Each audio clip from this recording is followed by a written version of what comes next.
अस्सलाम वालेकुम फ्रेंड्स, अभी हम मौजूद हैं यहाँ पे डस्का में एक गोल्डन मिस्री फार्म पे। तो अभी गोल्डन मिस्री फार्म के बारे में सारी मालूमात लेंगे कि ये कितनी देर में तैयार हो जाती है, कितने ये अंडे देती है और कितना इससे प्रॉफिट हो सकता है, ये सारे सवालात हम करेंगे।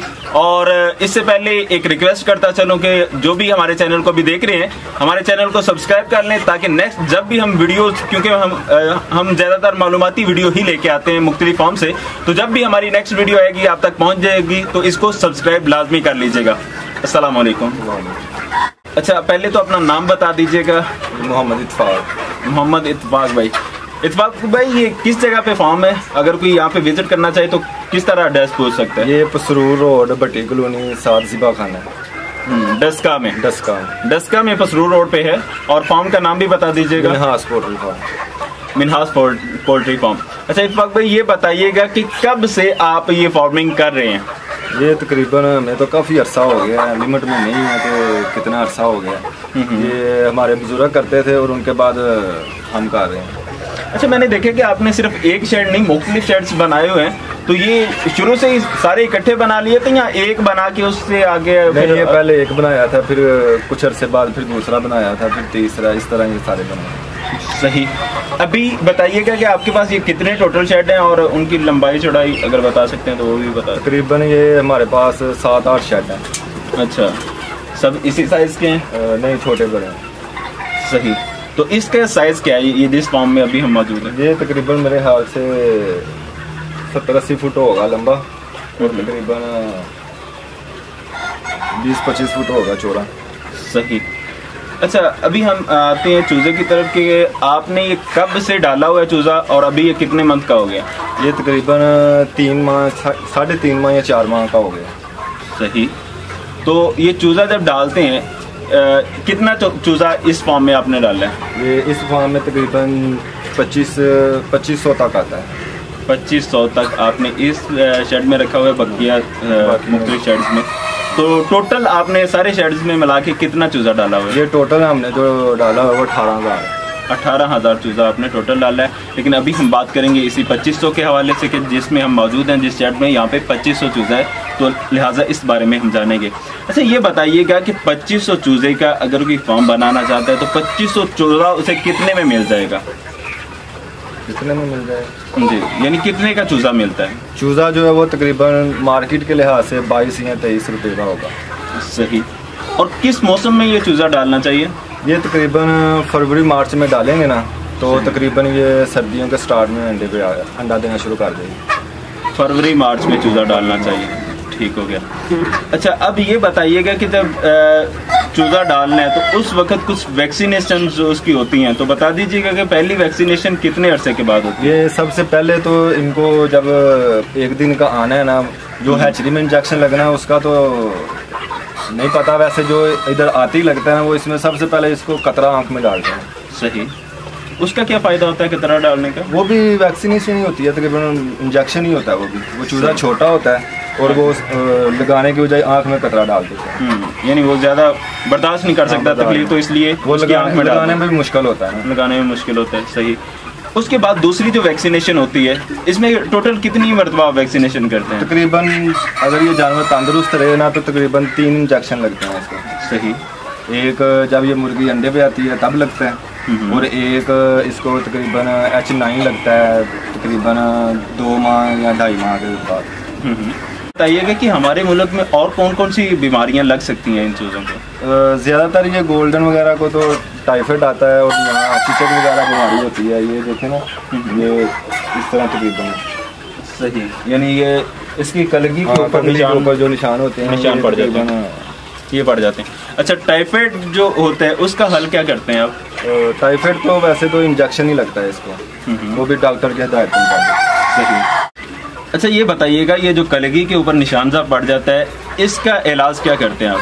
ये डॉक्टर की हिदायत के मुताबिक ही, जो मसलन के डॉक्टर चेक करते हैं आके, जो फिर वो मेडिसिन बोलते हैं, फिर उनके मुताबिक मेडिसिन डालते हैं।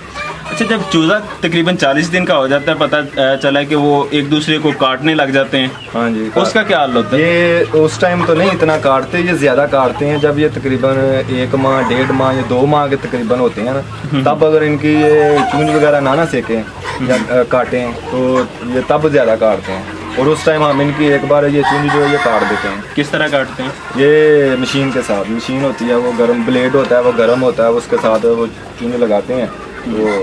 तो जी फ्रेंड्स, यहाँ पे मैं ये क्लियर करता चलूँ आपको कि ये चूज़ों को एक बीमारी आती है जब ये 30-35 दिन के होते हैं तो ये एक दूसरे को काटना शुरू कर देते हैं। और तरीकाकार ये होता है कि जब उसका एक इन्होंने खा लिया, उसके कुछ खून के छींटे दूसरे पे पड़ गए तो उसको खाना ये शुरू कर देते हैं। यूं 1-2 दिन के अंदर अंदर काफ़ी चूज़े हलाक हो जाते हैं। लिहाजा इनकी आपने केयर करनी होगी कि जब ये इस एज को पहुंचे तो इनकी चूंचे काटनी होगी। चूंचे काटने का तरीका भाई ने बता दिया है कि कोई भी जैसे सिलेंडर होता है वो गर्म करके उसके ऊपर कोई तवा रख दिया, स्टील का डोल लें, उसको गर्म करें तो उसके साथ भी हो जाए। स्टील का डोल रख सकते हैं या कोई और प्लेट रख के उसके ऊपर आप थोड़ी थोड़ी चूंच को रगड़ेंगे, जिससे वो चूंच जो है वो आगे से थोड़ी सी कट जाएगी, फिर ये इस तरह एक दूसरे को काट नहीं पाएंगे। और दूसरा यहाँ पे एक और बात बताता चलूँ कि हमारे एक रिलेटिव ने भी फॉर्म बनाया था, तो उसमें हुआ ये कि 7 ही बोर हुआ एकदम जब पीटर चला तो वो चूजे एक दूसरे के ऊपर चढ़ गए, जिसकी वजह से काफी सारे चूजे हलाक हुए। तो लिहाजा इन चीजों का आपने ख्याल करना है। मजीद इस हवाले से कोई एहतियात हो तो आप बता दें। हाँ नहीं, ये शोर जब होता है ना इनके पास तो ये डर जाते हैं, डर के ये सारे ऊपर इकट्ठे हो जाते हैं, फिर वो जो नीचे आ जाते हैं उनका मरने का खतरा होता है। ज़्यादा कोशिश करें कि इनके सामने कोई शोर वगैरह ना किया जाए। अभी हम बात करते हैं इस हवाले से कि इनको शुरू से लेकर आखिर तक कितना खर्चा आ जाता है। जैसा कि भाई ने बताया कि 22 रुपए का चूजा तकरीबन मिल जाता है। उसके अलावा ये बताइएगा कि ये वैक्सीनेशन का टोटल तैयार होने तक कितना खर्चा आ जाता है? ये तकरीबन 8-10 हज़ार मुर्गी हो ना तो तकरीबन इसका 28-29 तैयार होने तक इसका 30 तक खर्चा, 30 लाख तक खर्चा आ जाता है इसका। 30 लाख रुपए तक खर्चा आ जाना है फीड डालकर। हाँ। अच्छा, ये ज्यादा टाइम तो नहीं कि ज्यादा तफसील से हम बात कर सकें इसमें कि एक चूजे को कितना फीड पड़ेगी, तो इसमें मुतलकन भाई ने बता दिया कि तकरीबन अगर 10,000 चूजा तैयार किया जाता है तो उस पर तकरीबन 30 लाख रुपए तक खर्चा आपका आ जाएगा।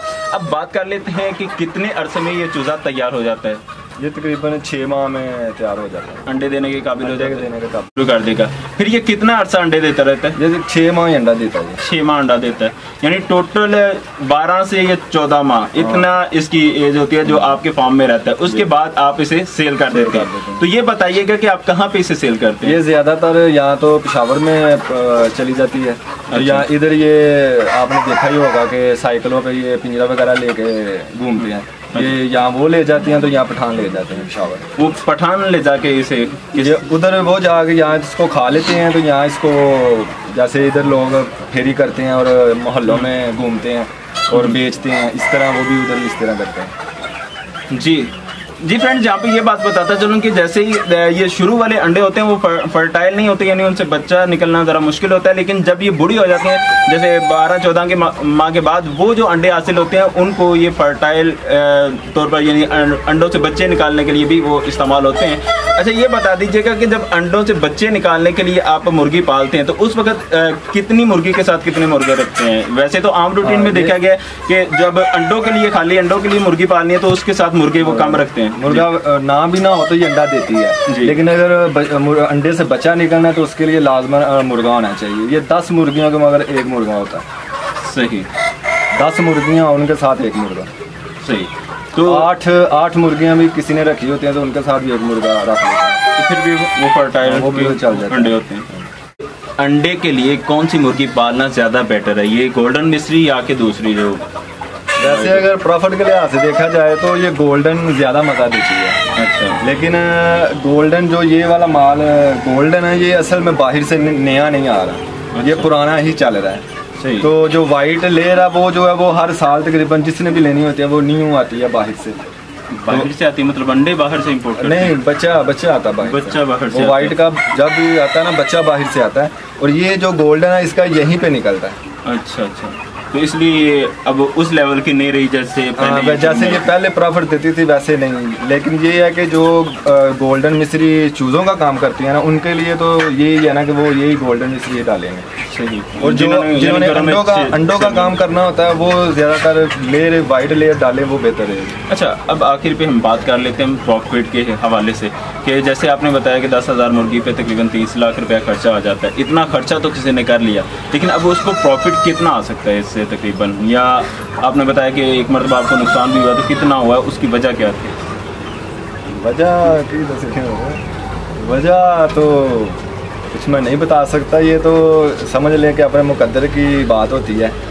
तो अगर नुकसान है तो फिर वो नुकसान ही होगा, और अगर प्रॉफिट है तो प्रॉफिट। नहीं, नुकसान बीमारी की सूरत में आएगा या मार्केट बड़ी डाउन होती है? नहीं, ये बीमारी की सूरत में आता है। नुकसान का खर्चा, नुकसान बीमारी की सूरत में आता है। ये जानवर अगर ये बीमारी ना आए इनको तो ये प्रॉफिट ही प्रॉफिट है। तकरीबन आपको ज़्यादा से ज़्यादा प्रॉफिट कितना हुआ इस फार्म से? मतलब अगर 30 लाख आप खर्चा कर लेते हैं तो ज़्यादा से ज़्यादा आपको कितना प्रॉफिट हो सकता है?